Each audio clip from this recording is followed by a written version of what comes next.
जानकारी के साथ पासिंग आउट परेड का कार्यक्रम जहां पर हो रहा है वहां पर इस वक्त विनोद मौजूद हैं।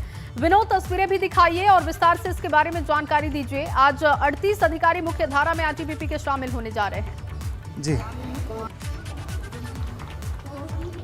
बिल्कुल जया, देखिए आज आईटीबीपी के 38 जाबाज अधिकारी आईटीबीपी की मुख्य धारा में शामिल होने जा रहे हैं। 38 अधिकारियों में 24 युवा पुरुष हैं और उसके बाद 14 महिला अधिकारी हैं। आज ये असिस्टेंट कमांडेंट मेडिकल ऑफिसर के रूप में ये अब थोड़ी देर बाद में आईटीबीपी के कैंपस से पास आउट होंगे।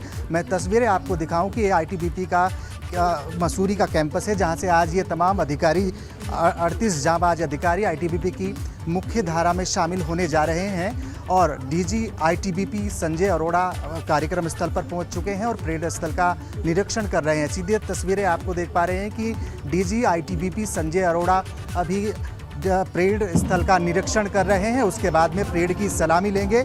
और ये तमाम ऐसे अधिकारी हैं जया, जिन्होंने कोविड काल के दौरान ऐसी सेवा दी और करीब 19,000 फीट की ऊंचाई पर तमाम अलग अलग सीमाओं पर, चौकियों पर इन्होंने मेडिकल सेवा को बहुत अच्छी तरीके से निभाया, उस ड्यूटी को निभाया। और आज ये असिस्टेंट कमांडेंट मेडिकल ऑफिसर के रूप में यहाँ से आज पास आउट हो रहे हैं। और ये भी ज़रूर माना जाए कि जिस तरह से कोविड काल का समय रहा हो, जितने भी आईटीबीपी के अधिकारी हैं, उनके परिवार, उनकी देखरेख और तमाम जो आसपास के इलाकों में रहने वाले लोग थे, उनको निःशुल्क इलाज इनके माध्यम से किया गया। ये MBBS का एग्ज़ाम पास करके ये डॉक्टर बने और उसके बाद में इन्होंने डायरेक्ट एग्ज़ाम असिस्टेंट कमांडेंट के रूप में आईटीबीपी में दिया। और आज यही वजह कि आज मुख्य धारा में ये शामिल होने जा रहे हैं।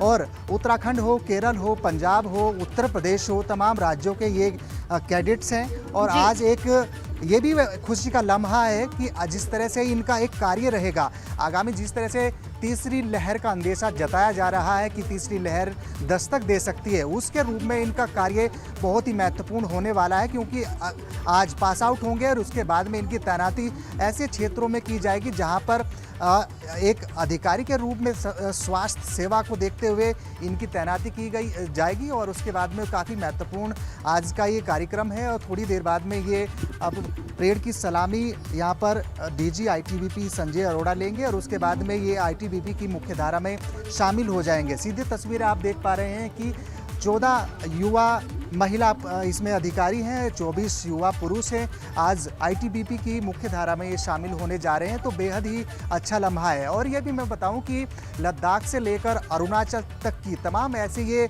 500 के करीब जो एक सीमा, एक सिरे से दूसरी सीमा है, ऐसे स्थानों पर इनकी सेवा रहती है। और ये भले ही डॉक्टर्स हों, लेकिन हर तरीके का प्रशिक्षण इनको दिया गया है। अगर मान लीजिए सीमा पर कुछ ऐसी गतिविधि हो या तमाम इस तरीके की गतिविधि हो, तो उसको लेकर भी इनको बिल्कुल 24 हफ्ते का कठिन प्रशिक्षण देकर तैयार किया गया है। हालांकि ये आज असिस्टेंट कमांडेंट मेडिकल ऑफिसर के रूप में आज यहाँ से पास आउट होंगे। और आज उसके बाद में अपनी अपनी सेवा लद्दाख से लेकर अरुणाचल तक के तमाम अलग अलग इलाकों में, चौकियों में मेडिकल सेवा के रूप में अपनी सेवा देंगे। और उसको ये भी ज़रूर माना जाए कि बेहद ही लम्हा होता है। और हमने कुछ थोड़ी देर पहले इन कैडेट्स से बात की। आज का ये लम्हा ऐसा होता है। और इसके बाद इनके खुद परिजन कुछ यहाँ पर भावुक भी हुए। और कुछ ऐसे भी अधिकारी हैं जो पूर्व में पहले से ही अधिकारी हैं और उनके बच्चे आज असिस्टेंट कमांडेंट मेडिकल अफसर के रूप में आज पास आउट हो रहे हैं। तो बेहद लम्हा ये एक समय होता है और 24 हफ्ते का एक ऐसा क्षण है जिसको ये पूरा करके ये आज यहाँ से पास आउट हुए हैं। और करीब मैं आपको ये भी बताऊं जया, जिसमें तमाम राज्य, चाहे केरल से 7 इसमें जेंटलमैन कैडेट हैं, आंध्र प्रदेश के 6 हैं, पंजाब के 6 हैं, उत्तर प्रदेश और उत्तराखंड के 3 यहाँ पर अधिकारी हैं, हरियाणा के 2 हैं, दिल्ली के 2 हैं। इसके अलावा तमाम अन्य राज्यों के अलग अलग इसमें मेडिकल ऑफिसर ये आज यहाँ से पास आउट होने वाले हैं। और अगर बात करें तो जो सर्वश्रेष्ठ प्रशिक्षु हैं उसमें सहायक सेनानी चिकित्सा अधिकारी डॉक्टर विशाल चौधरी हैं। और इसके अलावा अगर बात करें तो तमाम ऐसे जाबाज महिला अधिकारी भी आज यहाँ से पास आउट हो रही हैं। और इसके अलावा 24 जो युवा पुरुष अधिकारी हैं आज मुख्यतः आज आईटीबीपी की मुख्य धारा में यहाँ शामिल होंगे।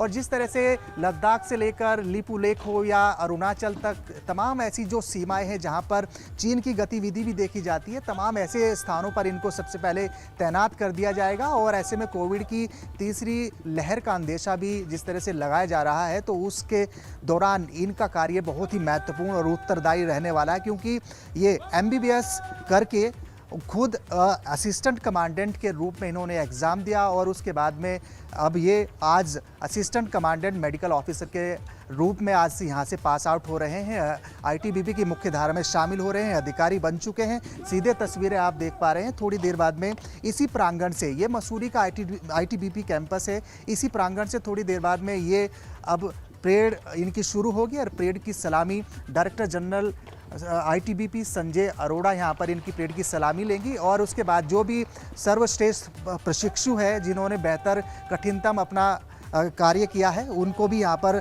डीजी आईटीबीपी के द्वारा सम्मान दिया जाएगा। तो ये आप देख पा रहे हैं कि तिरंगा है और उसके बाद आईटीबीपी का ध्वज है परेड स्थल की तरफ को ले जाते हुए, और तमाम ये तस्वीरें हैं। और एक जब डीजी आईटीबीपी का संबोधन होगा उसके बाद में इनको शपथ दिलवाई जाएगी और तमाम साहस, दृढ़ता और शौर्य की जिस तरह से ये एक गाथा रचते हैं और जिस तरह से ये दीक्षांत परेड अभी थोड़ी देर बाद में शुरू होगी और उसके बाद में अलग अलग इनके कर्तव्यों का किस तरीके से निर्वहन करेंगे उनके बारे में तमाम संबोधन डीजी आईटीबीपी संजय अरोड़ा इनको जरूर यहाँ पर दिशा निर्देश देंगे और एक संबोधन देंगे। लेकिन आज मुख्य रूप से एक बेहद ही खास लम्हा है आईटीबीपी के लिए, क्योंकि मेडिकल ऑफिसर के रूप में लंबे समय से कोई ऐसा बैच नहीं निकला था, चाहे इंजीनियर्स का हो चाहे तमाम असिस्टेंट कमांडेंट का बैच हो। लेकिन आज का ये बैच बहुत ही महत्वपूर्ण है।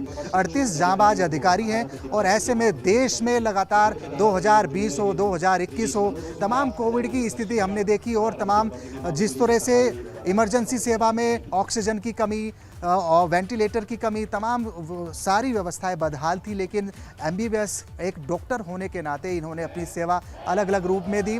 और छतरपुर दिल्ली की अगर बात करें, छतरपुर दिल्ली में 1000 बेड का एक हॉस्पिटल आईटीबीपी के माध्यम से बनाया गया था, जहां पर फ्री इलाज किया गया था। उनकी तैनाती, इन 38 डॉक्टर्स की तैनाती उसी छतरपुर दिल्ली में तैनात किया गया था। लेकिन उसके बाद में 24 हफ्ते का कठिन प्रशिक्षण देकर आज ये पास आउट होंगे, तो बेहद ही एक महत्वपूर्ण ये पद है, क्योंकि असिस्टेंट कमांडेंट की तमाम तैनाती ऐसे क्षेत्रों में रहती है जहां पर कुछ गतिविधि हो, दूसरे देशों की हो या फिर अन्य देशों की हो, ऐसे स्थानों पर उनकी तैनाती की जाती है। लेकिन इनकी तैनाती ऐसे स्थानों पर होगी जहां पर मेडिकल के रूप में इनका उत्तरदायित्व सबसे महत्वपूर्ण होगा, क्योंकि आज असिस्टेंट कमांडेंट मेडिकल ऑफिसर के रूप में ये इनकी आज ये पास आउट हो रहे हैं जया। और अब थोड़ी देर बाद में अभी परेड शुरू होगी और परेड की सलामी आज डीजी आईटीबीपी संजय अरोड़ा लेंगे। तो जरूर ये माना जाए कि आज ही बेहद लम्हा है इन जेंटलमैन कैडेट्स के लिए, इन असिस्टेंट कमांडेंट्स के लिए और इनके परिजनों के लिए। अब ये भी पूर्व में ऐसा भी देखा गया है कि जब परेड हुई या तमाम अन्य चाहे आईएमए की हो या फिर आईटीबीपी की हो, उनके परिजनों को नहीं आने दिया जाता, क्योंकि कोविड की वजह से बाध्या थी, क्योंकि लगातार कोविड अपने पैर पसार रहा था। इसके चलते कोई भी परिजन इस कार्यक्रम में शामिल नहीं हो रहा था। लेकिन अब स्थिति सामान्य है। इन तमाम असिस्टेंट कमांडेंट के माता पिता यहाँ पर हैं और कुछ तो ऐसे भी अधिकारी हैं जो पुलिस में है और उनके बेटे बच्चे आज इस आईटीबीपी की मुख्य धारा में आज शामिल होने जा रहे हैं। तो जाहिर तौर पर विनोद, ये बड़ा दिन होता है ना सिर्फ जवानों के लिए, 38 जो अधिकारी आज के दिन मुख्य धारा में शामिल होते हैं, उनके लिए बड़ा दिन तो होता ही है, उनके परिवार वालों के लिए भी आज बड़ा दिन और बहुत ही गर्व का दिन होता है। आप नजर बना के रखिए विनोद, आपसे अपडेट लेंगे आगे। फिलहाल के लिए आपका शुक्रिया तमाम जानकारी के लिए।